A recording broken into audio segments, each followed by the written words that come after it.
Hey everyone, just suffering from some allergies today, so I'm hiding inside, getting a couple projects done on the car while I wait for the new engine to show up. So I've never really done a car walk around or tour, and I don't know how well of a walk around I'm going to do in this one car garage, but I figured I'd give it a shot while I'm working on some kind of fun little stuff here today. So the first thing I was working on was a homemade splitter out of Alumilite, which it's not quite finished yet. It got some rough cuts I need to go back and clean up, but I'm experimenting with some quick release splitter rods that I've got here, figuring out how to mount those and get the most structural support for them. Meanwhile, while I'm up here, decided to cut out this center support that I had here. I thought it was kind of an ugly nose ring looking deal, but anyways, this is a third radiator up front on the Boxster. There's one of the washers for the rivets that fell down there I need to get, but this is the center radiator on the car. It's got 3 radiators there, and then this is the third radiator that would have come on the S models, hiding back here. What I've done is I've flipped you can't see it in there, but I flipped the radiator upside down so that it kicks forward this way, so the air release comes out the back and into the scoop that I've built out of sheet aluminum, so we can extract the hot air out of the front of the car and up over the hood. Instead of it getting trapped in there and creating a high pressure zone in the front radiator area. So that's one of the fun aerodynamic things I read about online and decided to give it a shot. I think Finn's hiding over here on the wing. Some of the other fun stuff we've done to the car is, stainless brake lines, coilover suspension, sway bars front and rear, solid bushings everywhere, monoball bushings under the hood there. I can show you on the top of the shocks. Here's another fun aerodynamic thing. I stole this from a endurance racing team out of Chicago, Round 3 Racing. This is just behind the front wheel.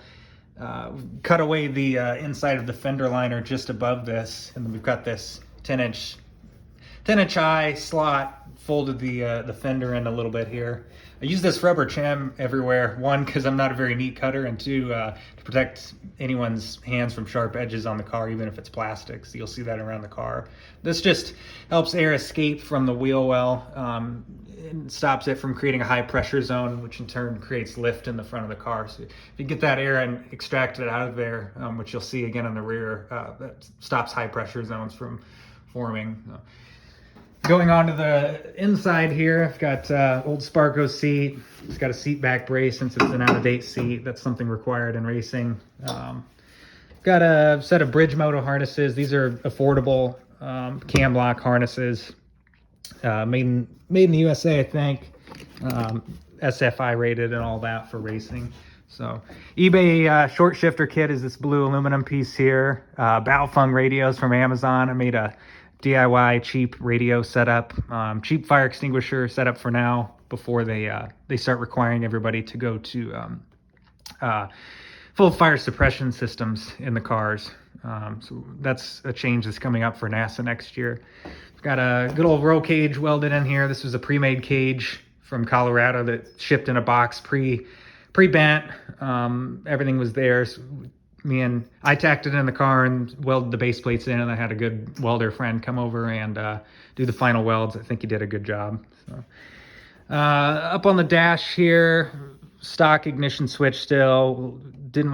I don't like to mess with a whole lot of wiring if I can help it.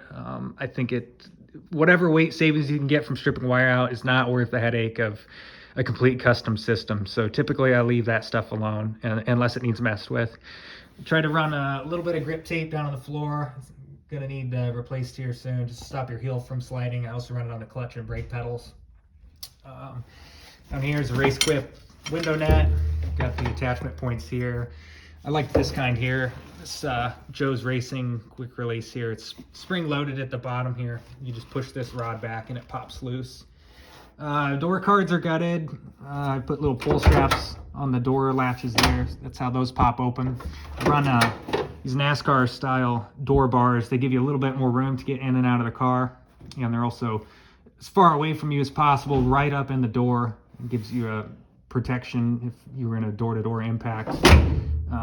This stuff here is really expensive, SFI approved roll bar padding. You have to run that. Front of the wheel, stock gauge cluster, This is my radio button custom mount I built. This runs the push to talk for the Baofeng radios. Got antenna mounted back here, just a magnetic antenna. Amazon or eBay, cheap, works fine. Racing mirror here. Got the tabs welded onto the roll cage. This is my second one. I had another one cracked when my ass bumped into it working in the car. So you just unscrew these and pop a new one in. This is the old,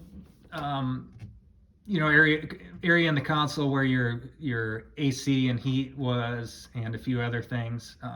The fuse box used to be located down here to the left of your foot in the wheel well, or in the footwell area. So one of the things I did was there was an immobilizer underneath the driver's seat as well as that down low that I moved up and over out of the way. I did rewire these things. The wires that needed stretched, I stretched.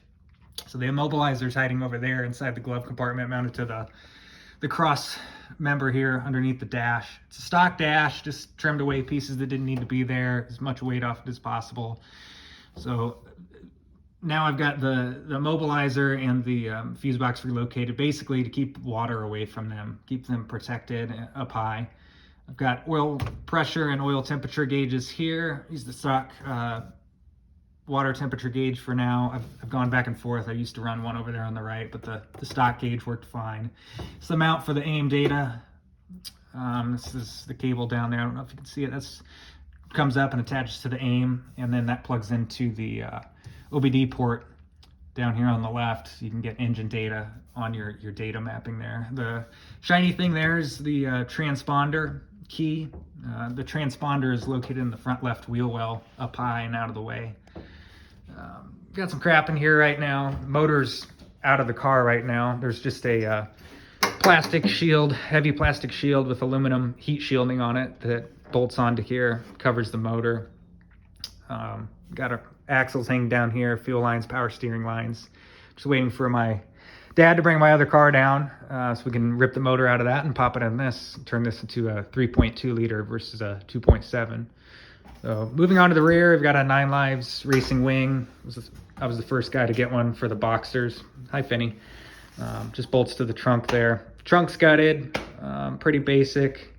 Before we go all the way to the back, I'll show you the battery compartment up here. So we've got hood pins on here now. Gutted front, trunk, ABS is still installed. Here's my battery. I run a little Braille battery that weighs 15 pounds.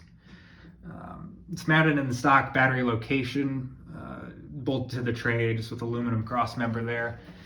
And you can see it just barely. It runs to a solenoid there. So instead of running two big hot power lines all the way to the front to my battery kill switch, I run it to a remote mounted solenoid. And then the solenoid is just ground activated. So this switch is just wired right to ground. If you put this in and turn it to the right, then you've got power to the car. The ground completes the circuit. The solenoid clicks over. It draws a little bit of amperage, so you have to turn this off every time you're not running the car. But I haven't had any big issues yet, and it doesn't seem to affect the memory of the ECU, so I'm not going to change that for now. Seems to be working okay. So here on the side, we've got a side scoop from the factory that goes here, and I have a fiberglass piece that's adhered to it and bolted to it. It's just a little scoop that sucks in extra air. So it's made out of fiberglass, so I took that off for now while working in the garage so we don't damage it. Good old worn out Hoosier tires here. Seen a season of racing. So behind the rear wheels, I've done a little bit of a bumper chop, which might be hard to see up against the garage door, but you're allowed to cut all the way up to the rear bumper, which is this aluminum piece here.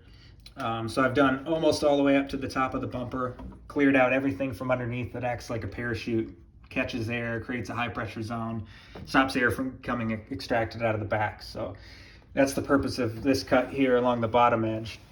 Then above it, I've cut these extra holes here, which are legal. They don't cover the bumper. They don't expose the bumper, and this just is the same idea as the front there. It helps extract a little bit of air from behind here. Underneath, we've got the axles hanging down, little oil pan. I'll do another video when you get the engine installed. I've got back here is, sway bar, solid bushings, bushings here on these toe lengths in the rear. Sway bar bushings all around are solid, and I can show you on the front here what the top of the shock mounts look like. They're monoball bearing. Can't really see them. See them maybe a little bit easier in the back. These are one of the big improvements on the suspension of the car here. There they are. So it's monoball bearing. It changes the car more dramatically than you think. That was one of my favorite things I did. I actually did them in pairs. I did the rear first and then the front, and remarkably, that is one of the ways you can get your car very, very stiff feeling, very precise feeling. Pretty amazing stuff there. So, as far as other solid stuff, I've got a solid engine mount, or semi-solid engine mount, that bolts up onto the front of the motor, and then the transmission and the motor are propped up in the back by two mounts left and right. And they were hydrostatic mounts, meaning that they've got a fluid inside them. They don't move really, but the fluid can leak out and wear out. Here's a semi-solid front engine mount, and then here's my custom mount. So the base of it is the factory base. It had a cap on the top that sealed the fluid in. So what I did was drilled the fluid, drilled into the cap, drained the fluid, cut the bushing and the fluid out. And then these aluminum blocks here are actually what the factory toe eyelets screwed into on the bumpers. And they just so happen to fit just about perfect. I shaved the corners of those, drilled the holes, tapped them, have them bolted into there, and then ran a new bolt in with the spacer there. So I stacked it with washers because of the length of the bolt, but I wasn't sure at the time what length to get. That's something I could upgrade in the future to eliminate those washers there, but that creates a solid transmission mount in the rear. No movement, no chance of the fluid leaking out over time. Some other parts in here, it's just custom exhaust, really poorly done exhaust, straight pipes for now. iBox sway bar, there's a cross member for down there. Stainless steel headers, eBay headers, they're great, no issues. O2 sensors come in and out of them easy enough. So that is pretty much it for the mods and stuff. Crappy paint job. It's dirty right now, sorry, but this is kind of a budget build. I put some money into the suspension. That's where for me, suspension and tires, where you can splurge and get away, that's where you want to put your money. There's other aspects of the car that you can get away with doing a little bit cheaper, but for me, that's one of the more important things. So if you have any thoughts on the aero devices and splitter design, I've also got a lot of leftover Illuminite material. Maybe connect the plastic flat floor that's under the car to maybe a diffuser. I've been looking at pictures for about a year now, trying to design it in my head. So it's a hard top up here, factory hard top. So if you have any thoughts on aero stuff, send them on over. I'm happy to take any and all input. So thanks, hope you enjoyed.